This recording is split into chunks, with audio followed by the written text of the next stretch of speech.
The strangest thing about destiny is that it never knocks. It simply waits until you stop paying attention. The first time I saw Adrian Romano, I didn't know his name, his reputation, or the invisible gravity that seemed to pull an entire ballroom around him.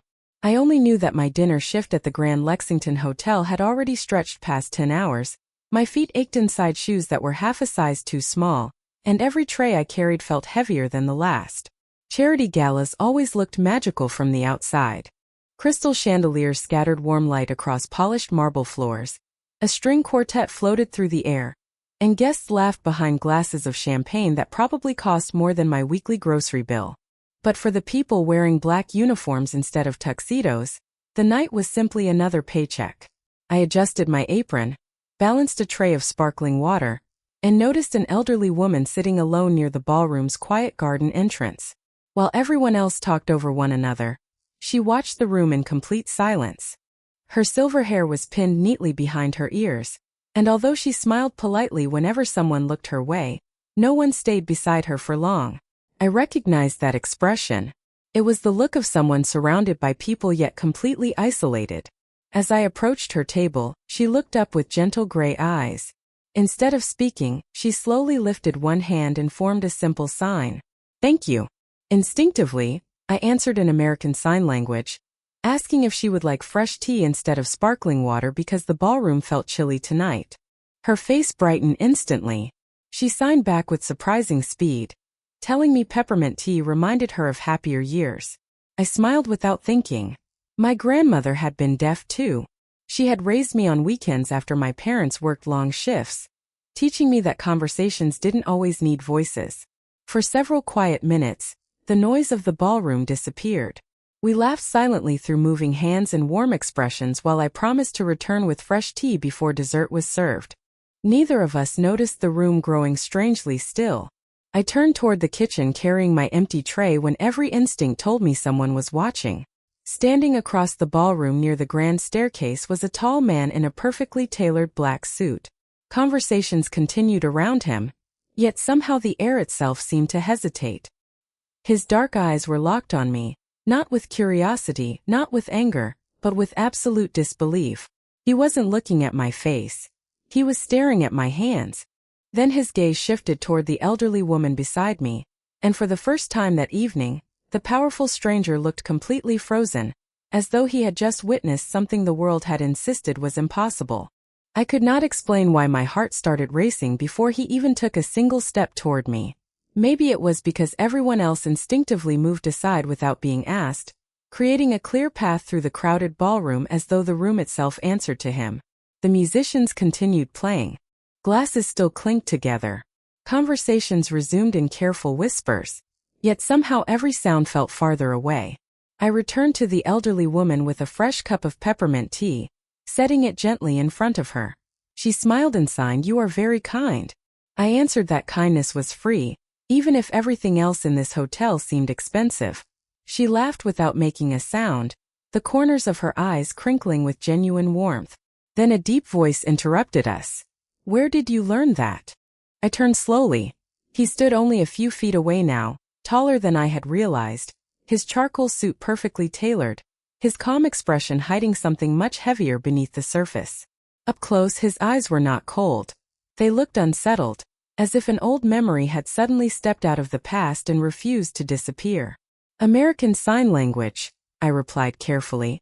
"My grandmother was deaf. She taught me when I was little." He did not blink. "Your grandmother taught you?" I nodded. She believed nobody should feel invisible, just because the world could not understand them. The woman beside me looked up at him and smiled warmly before signing something too quickly for me to catch. His attention immediately shifted to her hands. For a brief second, every trace of confidence left his face. He answered her in slow, practiced signs, clearly less fluent than she was, but enough for her smile to grow even brighter. I suddenly realized this elegant stranger was her son. The resemblance was impossible to miss now that they stood together. She reached out and gently squeezed his wrist before signing another short sentence. His shoulders relaxed, but only slightly. He looked back at me. "What was your grandmother's name?" The question felt strangely personal, Yet there was nothing threatening in his voice. Only urgency. "Evelyn Carter," I answered honestly. "She passed away 3 years ago." Something flickered across his face. Disappointment. Confusion. Hope. I could not tell which came first. Before either of us spoke again, the ballroom manager hurried toward me, whispering that table 14 needed immediate service. I apologized to both of them and stepped away, but as I crossed the marble floor balancing another silver tray, I could still feel his eyes following me. It was not the attention of a wealthy guest noticing a waitress. It felt like someone searching for the missing piece of a story they had spent years trying to finish. I barely noticed the rest of my shift. My hands kept moving automatically, refilling glasses, clearing plates, delivering desserts with the practiced rhythm I had learned after 3 years at the hotel, but my thoughts refused to stay focused. Every few minutes I caught myself looking toward the ballroom entrance, wondering if Adrian Romano was still there. Sometimes he was speaking quietly with business leaders. Sometimes he stood beside his mother, carefully watching her as though making certain she was comfortable. And sometimes he was simply looking in my direction with the same unreadable expression that made me feel as though I had walked into the middle of a story everyone else already understood. By midnight, the last guests began leaving. The orchestra packed away their instruments, floral arrangements lost their perfect appearance, and exhausted staff finally allowed themselves to breathe again. I changed into my old denim jacket, tied my hair into a loose ponytail, and stepped into the cool Manhattan night. A light breeze carried the scent of rain from the Hudson River, while yellow taxicabs rolled past the hotel entrance. I had barely reached the subway stairs when my phone buzzed with a message from my roommate asking whether I could pick up milk on the way home. I smiled. Ordinary problems felt comforting after such a strange evening. Across town, however, nothing about that night remained ordinary. Adrian sat alone inside the back seat of a black sedan, while the city lights reflected across the tinted windows. His longtime advisor, Michael Brooks, placed a slim folder on the leather seat beside him. "Everything we found on Emily Carter," he said quietly. Adrian opened it without hesitation. 25 years old. Born in Connecticut. Graduated from community college before transferring to New York. No criminal record. No outstanding debt. No unusual financial activity. Part-time waitress. Volunteers twice a month at a community center that teaches American Sign Language to children with hearing loss. Adrian continued turning pages. Employment records. Apartment lease. Tax information. References from former managers. Every detail painted the same picture. A hardworking young woman living an ordinary life. Nothing connected her to his family. Nothing explained why his mother had looked at her with instant recognition. Nothing explained why Emily knew expressions his own instructors had never taught him. Michael broke the silence. "We searched every available record. There is nothing hidden." Adrian slowly closed the folder. "That is exactly what bothers me," he replied. "People always leave traces. Somehow she did not." He looked out at the glowing skyline as memories he had not touched in years quietly resurfaced. His mother had once described meeting another young woman who signed exactly like that before everything in their lives changed forever. According to every record, that woman had disappeared decades ago.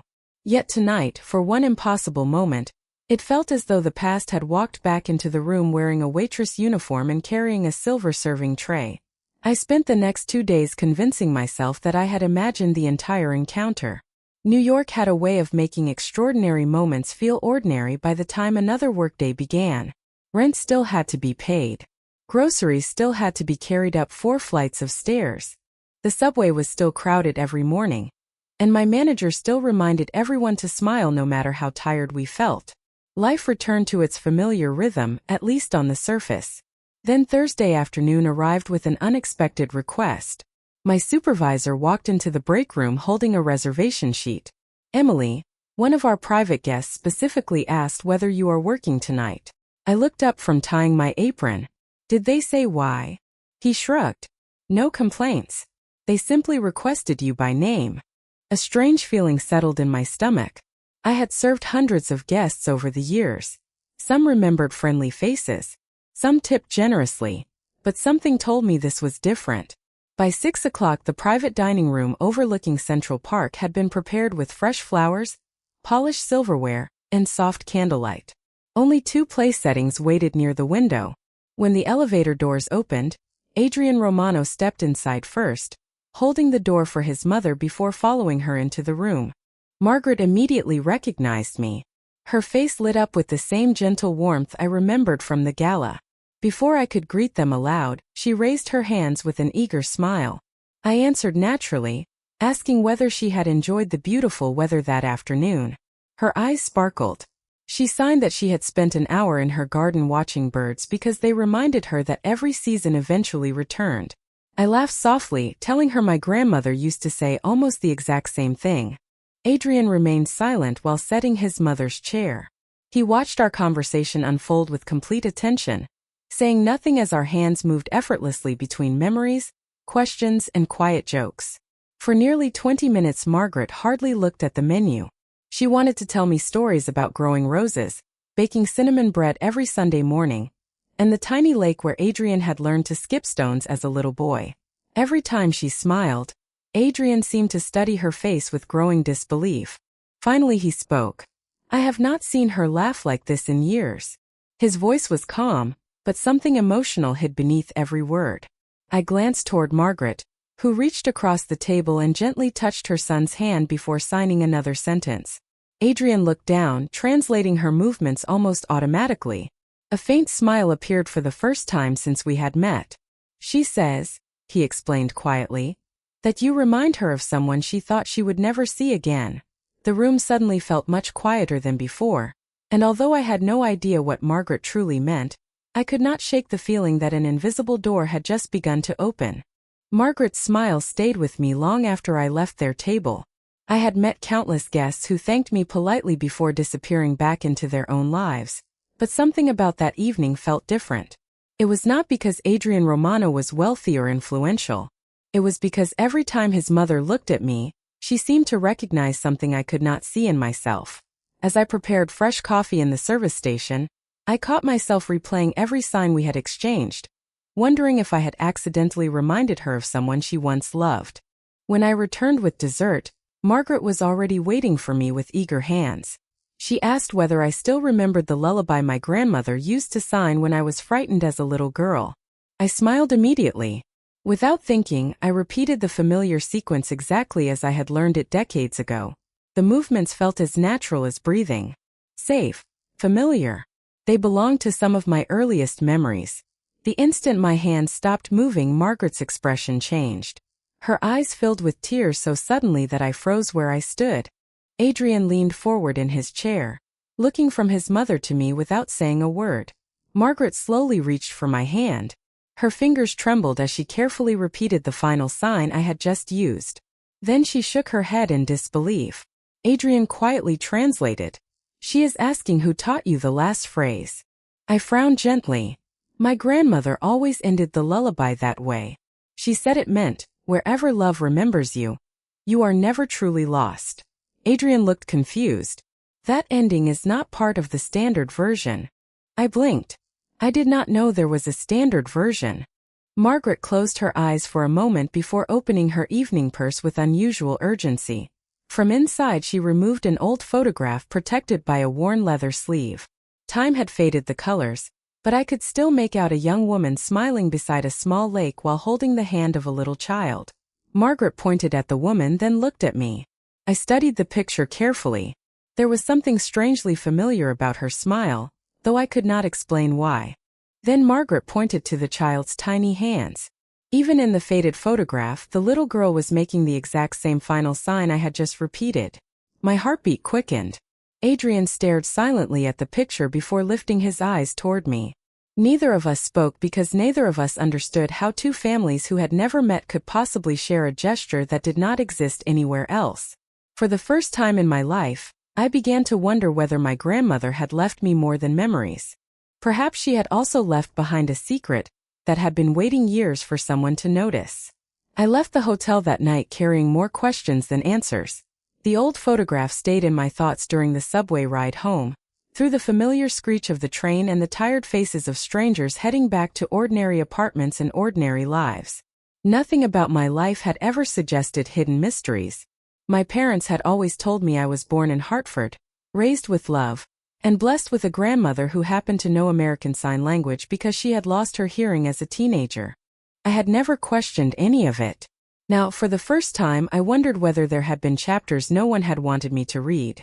The following morning, my day off felt unusually quiet. I opened the cedar chest that had belonged to my grandmother, something I had not touched since her funeral 3 years earlier. The scent of old paper and lavender filled my small apartment. Inside were knitting needles, faded birthday cards, family recipes written in careful handwriting, and a stack of photo albums. I smiled at familiar faces until one thin envelope slipped from between the pages and landed on the floor. Across the front, in my grandmother's handwriting, were only 4 words. For Emily someday. My pulse quickened as I unfolded the letter.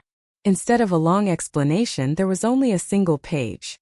She wrote that every family carried stories that waited for the right time to be understood, and that if I was reading the letter, someone from the past had probably found me before I found them. She apologized for keeping promises she had never wanted to keep, and ended with one sentence that made my hands tremble. The truth begins at St. Anne's Hospital. I stared at the words for several minutes before reaching for my laptop. St. Anne's Hospital no longer existed. It had closed more than 20 years earlier after merging with another medical center. Confused, I searched through an online archive until I found a scanned newspaper article about the closure. Attached to the article was a photograph of the hospital entrance taken during its final week. I almost closed the page when something caught my eye. Standing near the front doors was a young nurse smiling at the camera. Even through the grainy image, I recognized her face immediately. It was the same woman from Margaret's old photograph. Before I could process what I was seeing, my phone vibrated. An unfamiliar number appeared on the screen. I hesitated before answering. Adrian's calm voice came through the speaker. "Emily, I think we both discovered something today," he said quietly. "And I believe our answers started in the same place. St. Anne's Hospital." Adrian picked me up the following afternoon in a dark gray sedan that blended so naturally into Manhattan traffic it almost disappeared. There was nothing dramatic about the meeting, yet the silence between us carried more weight than any conversation could have. Neither of us seemed interested in guessing the truth before we found it. We drove north through familiar streets until the skyline slowly gave way to older neighborhoods where brick buildings remembered stories that newer towers had forgotten. St. Anne's Hospital no longer welcomed patients. The original building had been converted into a historical archive shared with the neighboring public library, preserving records that nobody expected strangers to request anymore. Inside, the air smelled of aging paper and polished wood. A volunteer greeted us warmly before leading us toward a quiet reading room where decades of hospital files had been carefully indexed. Adrian introduced us politely and explained that we were researching family history. The archivist disappeared into a storage room and returned several minutes later carrying 2 heavy boxes filled with admission logs, employee records, and newspaper clippings. We spent nearly 2 hours turning fragile pages. Birth announcements, retirement notices, community fundraisers. Nothing connected our families. Then Adrian paused. His fingers rested on a faded employee roster from 26 years earlier. He pointed to a familiar name. Eleanor Brooks. I leaned closer. The same nurse from the newspaper photograph. Listed beneath her position was a handwritten note stating that she had transferred unexpectedly after an emergency involving unidentified family records. Before either of us could absorb the discovery, another document slipped from between the pages and floated gently onto the table. It was an old visitor registration card. Someone had written Margaret Romano in neat blue ink. Directly beneath her signature appeared another name that made my breath catch. Evelyn Carter. My grandmother. The 2 women had signed into the hospital on the exact same afternoon. Adrian looked at me in complete silence. According to everything we believed, our families had never crossed paths until the charity gala. Yet here was undeniable proof that they had stood inside the same building decades earlier. The archivist returned carrying one final folder she had nearly overlooked because it had been stored separately for preservation. She apologized for the delay and explained that it contained miscellaneous correspondence donated after the hospital closed. I carefully opened the folder. Resting inside was a small thank you card with faded handwriting that read, To the woman who protected a child when nobody else could. Some debts can never be repaid. There was no signature. Only one familiar symbol drawn beneath the message. It was the same final hand sign my grandmother had taught me as a little girl. The gesture Margaret recognized instantly, and the silent promise that somehow connected every impossible piece of our shared past. The drive back to Manhattan felt quieter than the archive itself. Neither Adrian nor I reached for easy explanations because every new discovery only raised deeper questions. Late that evening he asked whether I would be willing to visit his mother's townhouse the next morning. Margaret believed there was something she needed to show us. Something she had kept hidden for years because she never imagined the right person would walk back into her life. I agreed before I could talk myself out of it. The following morning sunlight poured through tall windows as Margaret welcomed us into a warm sitting room filled with books, framed family photographs, and carefully tended white orchids. She disappeared upstairs for several minutes before returning with a small wooden box that looked older than anything else in the house. Her hands rested on the lid for a long moment before she slowly opened it. Inside were neatly folded letters, an antique music box, and a tiny knitted baby blanket edged with blue thread. Margaret gently lifted the blanket and signed for Adrian to translate. She says this was meant for a little girl who never came home. My chest tightened. Margaret removed one final envelope from beneath the blanket. Across the front, written in elegant handwriting, were the words, "If she is ever found." Adrian carefully unfolded the letter while Margaret watched with tearful eyes. It explained that more than 2 decades earlier, a young nurse named Eleanor Brooks had asked Evelyn Carter for help protecting an infant whose identity needed to remain private until a dangerous legal dispute surrounding an inheritance was resolved. Evelyn agreed to care for the child temporarily, believing the arrangement would last only a few weeks. Then a devastating apartment fire destroyed important records, scattered families across different states, and convinced everyone involved that the child could never be traced with certainty. Margaret signed another sentence before Adrian quietly translated. My mother says she searched for that little girl for years. She never stopped believing someone kind had saved her. My eyes filled as I remembered my grandmother's gentle smile, her endless patience, and the way she always insisted that love mattered more than blood. Suddenly every lesson she had taught me carried a different meaning. She had never treated me like someone she was helping. She had loved me as though I had always belonged with her. Margaret reached across the table and took both of my hands into hers. She repeated the same final sign that had connected us from the beginning. This time I understood why tears filled her eyes. It was never simply the ending of a lullaby. It was a promise passed from one family to another, waiting patiently through the years until the people it belonged to finally found each other again. Weeks passed, yet nothing about my life returned to the way it had been before that evening at the hotel. I still worked the same shifts, still rode the same crowded subway home, and still stopped at the neighborhood grocery store every Sunday afternoon. But now there was a place where I no longer felt like a visitor. Margaret insisted that I come for dinner every Friday, claiming the house had been far too quiet for far too many years. She taught me recipes that had belonged to Adrian's grandmother, while I shared the cinnamon bread my own grandmother had baked every winter. We laughed through conversations spoken aloud and others carried entirely by our hands. Adrian often watched from the kitchen doorway with the quiet smile of someone witnessing a miracle he had stopped believing could happen. One afternoon he admitted something that surprised me more than any family secret ever had. I realized I spent years protecting people, he said softly, without understanding what it truly meant to make someone feel safe. I looked at him without answering because I already knew he was not talking about locked doors or security teams. He was talking about belonging. A month later Margaret invited us into the garden where roses bloomed beneath the warm spring sun. She handed Adrian a small notebook filled with hand-drawn illustrations of American Sign Language, its pages worn from decades of use. She wants you to keep learning, I signed before he even asked. He smiled, opened the notebook, and slowly formed the first sentence without looking for help. His movements were not perfect, but they carried all the sincerity in the world. Looking at both of us, he signed, "Family is the language I never want to forget." Margaret's eyes filled with happy tears as she gently applauded in the silent way the deaf community has cherished for generations. I joined her, raising my hands into the air until Adrian laughed and copied us both. At that moment I finally understood what my grandmother had been trying to teach me all those years ago. Love was never measured by the names written on birth certificates or by the years people spent apart.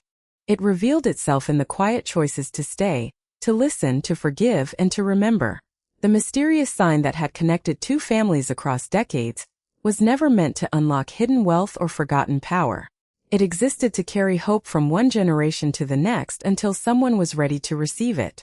Adrian had spent much of his life building an empire that could command respect with a single phone call, but the greatest gift he ever received arrived through the gentle hands of an ordinary waitress and the timeless kindness of two remarkable women. Sometimes the strongest legacy is not the one that changes the world. It is the one that quietly changes a single heart, and in doing so transforms every life that heart will ever touch.